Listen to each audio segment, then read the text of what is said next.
As there's no other debate on that item, we move to the next committee, which is a joint standing committee on the National Broadband Network. The member for Lynn. Thank you, Mr Deputy Speaker. On behalf of the Joint Standing Committee on the National Broadband Network, I present the committee's fourth report, incorporating a dissenting report entitled Review of the Rollout of the National Broadband Network, together with the minutes of proceedings, and I ask leave of the House to make a short statement in connection with the report. Is leave granted? Thank you. Thank you. Mr Deputy Speaker, I present the fourth report of the Joint Committee on the National Broadband Network entitled Review of the Rollout of the National Broadband Network, covering the period from the 1st of January to the 30th of June 2012, as well as other current issues reported after this period. Under its terms of reference, the NBN Committee is required to report to the Parliament every 6 months on the rollout of the NBN, including such items as the achievement of take-up targets, including premises passed and covered, and services activated, as set out in NBN Co's corporate plan, the network rollout performance, including service levels and faults, the effectiveness of NBN Co in meeting its obligations as set out in its stakeholder charter, NBN Co's strategy for engaging with consumers and handling complaints, NBN Co's risk management processes, and any other matter pertaining to the NBN rollout that the committee considers relevant. The committee's fourth report therefore covers a comprehensive range of matters.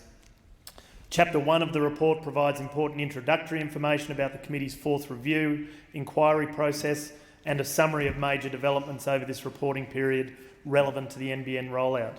Chapters 2 and 3 cover the core topics of the performance reporting and regulatory issues. The section on performance reporting examines key performance indicators for the NBN, NBN rollout progress, and NBN Co's financial results. The committee made 3 recommendations concerning these matters. These 3 recommendations are aimed at enhancing transparency and accountability of the government and NBN Co reporting on the NBN rollout. Chapter 4 of the committee's report looks at the important issue of NBN rollout progress in regional and remote communities. A combination of the 3 NBN technologies, fibre, fixed wireless and satellite, will be rolled out to regional and remote areas of Australia. Indeed, right now is happening.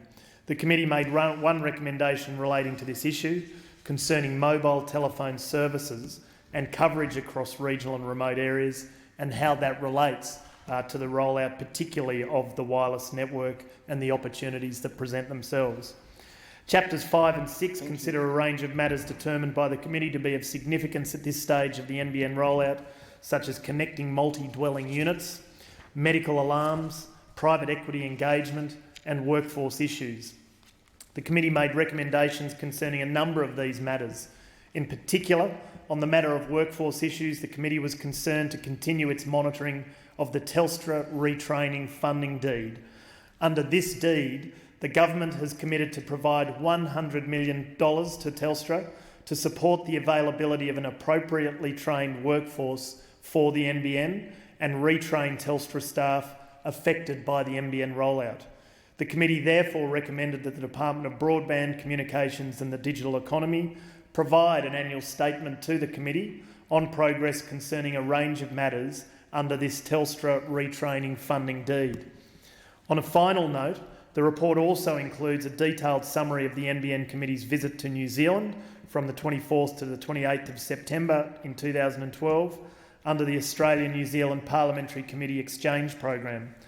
The objectives of the committee's visit were to establish links with the Commerce Select Committee, selected private sector organisations and government agencies responsible for a similar delivery of New Zealand's high-speed broadband network currently underway, and to gain practical insight into the workings, policies and funding arrangements underpinning New Zealand's ultra-fast broadband and rural broadband initiatives, in particular the mix of technologies they are using, the associated telecommunications regulatory issues in relation to the demerger of Telecom New Zealand, the wholesale pricing issues, the community consultation and community education strategies, the government, corporate and community readiness, and the existing employment and skilling issues, very similar to many of the issues we face here in Australia.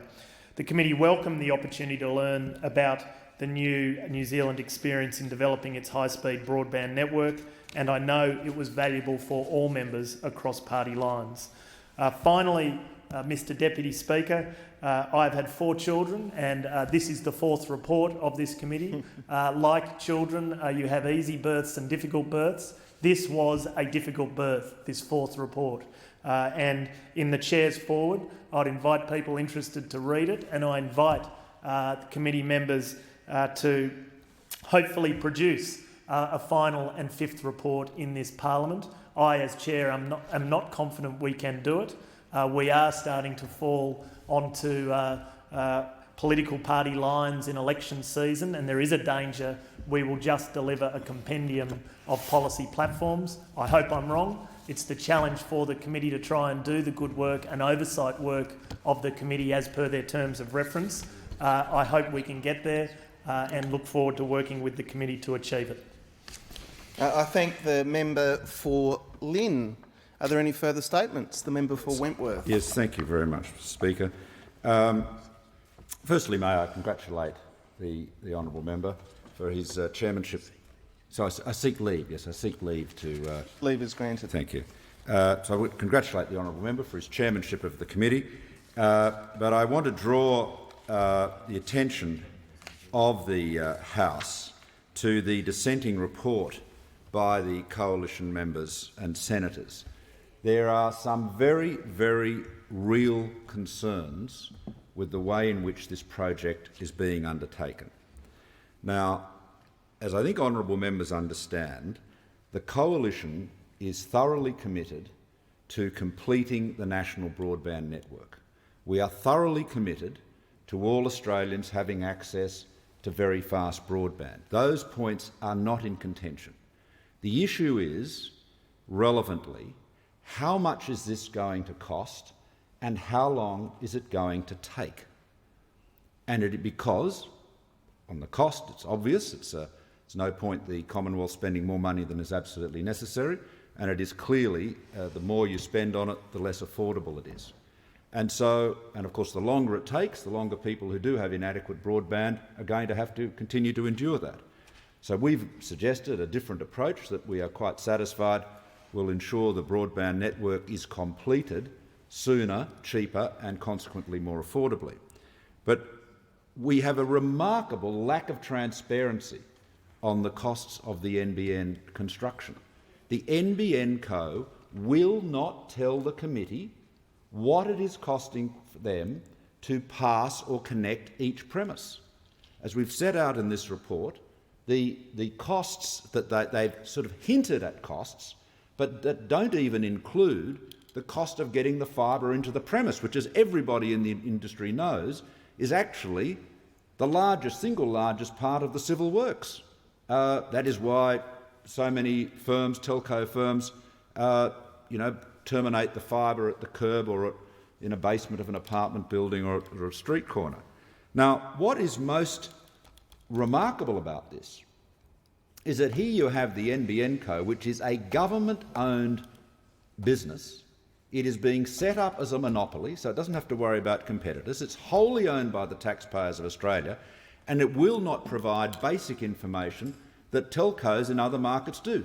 Chorus, which is the structurally separated customer access network company formerly part of Telecom New Zealand, discloses precisely what its cost is to pass each premise, precisely what its cost is to connect each premise. And you have to ask yourself, why is this company not producing those figures? And I think the reason is pretty clear, that they're not prepared to own up to the huge and growing cost of this rollout. And I should note that I've meant to talk about the cost here.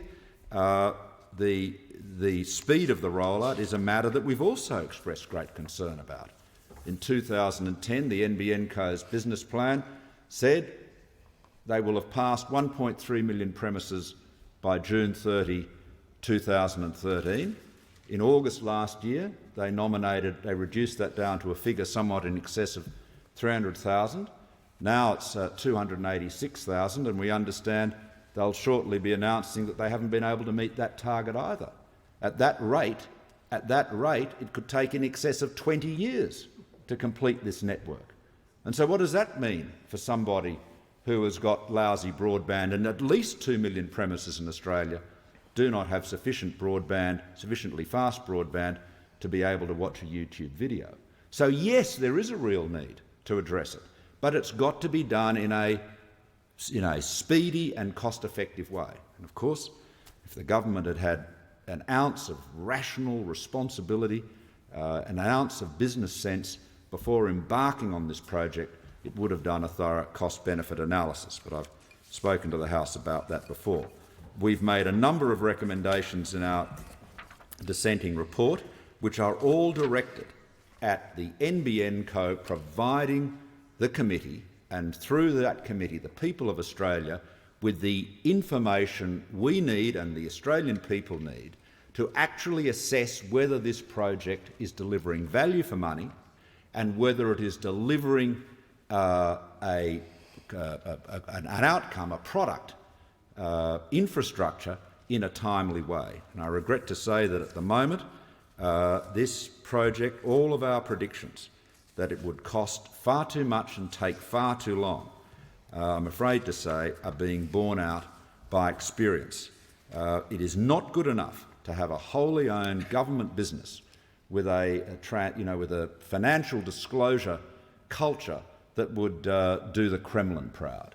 This should be the most transparent, the most accountable telecoms company in Australia. But you can find more information out about any of the listed telecoms companies in Australia, from Telstra down, than you can about this one. It is being treated as though it is some sort of secret agency in a black box, and the only conclusion we can have is that they're not prepared to face up to the fact that this infrastructure project is failing. It is failing to deliver the job. It is failing to connect households. 19 months after starting construction in Western Australia, South Australia and the Northern Territory, the NBN Co, through its contractor Synthio, is not in a position to connect one premise.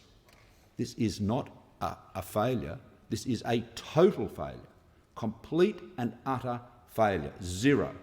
It's not often people fail to that extent. That is the nature of the problems this project is facing, and it's about time, Mr Speaker, that they fessed up, opened the books and allowed the people and its representatives here in this place to thoroughly assess it. So I strongly recommend to the House the report, and in particular the dissenting report by the coalition members and senators. I thank the member for Wentworth. Are there any other members seeking leave to make a statement? The member for Lynn. Thank you. It's a member for Lyne, but it's only a small point. You're right. I move that the House take note of the report. The debate is adjourned and a resumption of the debate will be made in order of the day for the next sitting. I ask leave to move a motion to refer the matter to the Federation Chamber. Is leave granted? Leave is granted. Leave is granted. I move that the order of the day be referred to the Federation Chamber for further debate. So I put the motion. All those in favour? Against? It's carried.